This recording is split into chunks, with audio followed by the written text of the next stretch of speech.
It's an absolutely brilliant idea because, you know, there was nothing like this when I was a teenager, and I was a teenager that was full of angst and would really have loved to have heard any kind of tips from peers. I mean, I was just listening to Melvin Bragg earlier and I was thinking, that's brilliant. He was saying you've just got to put the hours in. The more hours you put into something, find something you love, put the hours in, and you will become good at it. But you've got to put the hours in.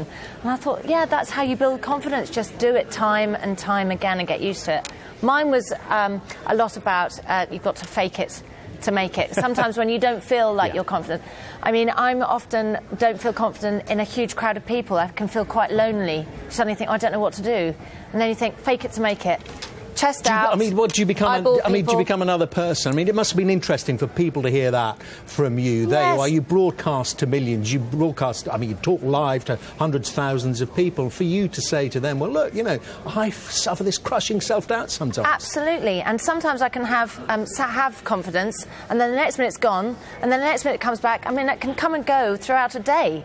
But it's about having the tools to bring it back again. And I think sometimes if you put on this persona of being confident, it's sort of, it becomes the truth. You become confident by pretending to be confident. Well, tell me more about the initiative. You know, say somebody's watching right now and said, oh, I'd like to get involved in that. Well, Sky have got an amazing initiative here at the Sky Academy where they're helping young teenagers and young adults find what their passions are through various ways, through art, through training and sport, and through media, and just brilliantly putting it together.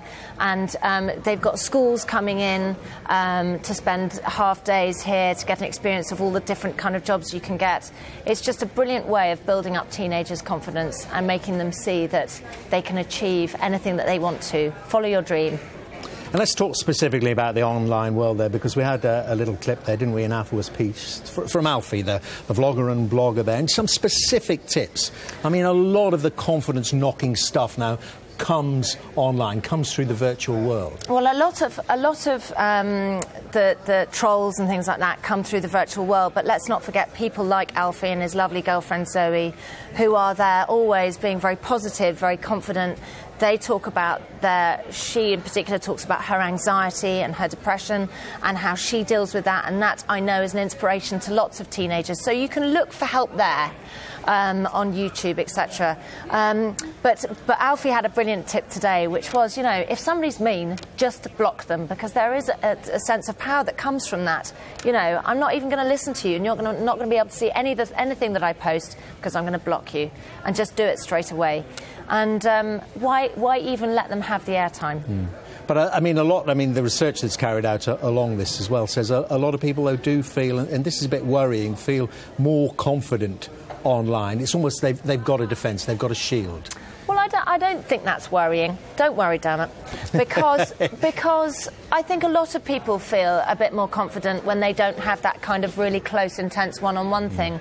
I don't know if, you know, I've experienced this with my children, that they're more comfortable having the big old heart-to-hearts when you're driving, because you're both looking that way and you don't have to, it's kind of more casual. So there is that thing of slight anonymity where I can really tell you who I am because you can't see me. And I think actually that's an amazing place to be, and to have a way of telling people how you feel without feeling that you are going to be open to judgment, or maybe by the way that you look. So social media is brilliant, but it's also a minefield. And I think young teenagers in particular, and they say up until 11 they feel quite good about themselves, and that's because we as parents, we kind of look after them until they're 11 or 12.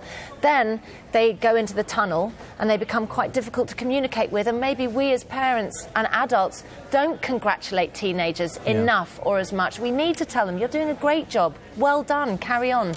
And just that other significant finding, so many other findings in the research which we kind of know already about, particularly when it comes to teenage girls and the lack of confidence about body image. And so much more than boys. Girls are so much less confident than boys are at that age.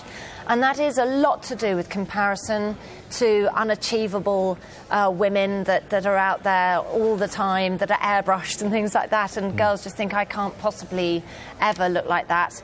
And I think that you know, that is a time when adults really have to step in and be a bit more supportive. And we as mums, and, you know, I definitely must, you know, I try never to sort of be self-critical in front of my daughters because it teaches them to be critical about themselves. But that's very tough. It's tough for young girls. And I think it always has been. I remember that kind of pressure to look good in front of boys or to hold yourself in a certain way, peer pressure. Everybody wants to look the same and yet you kind of want to stand out. It's a nightmare. Davina, I'm so glad we're old. Well, I'm so... Speak for me, not you.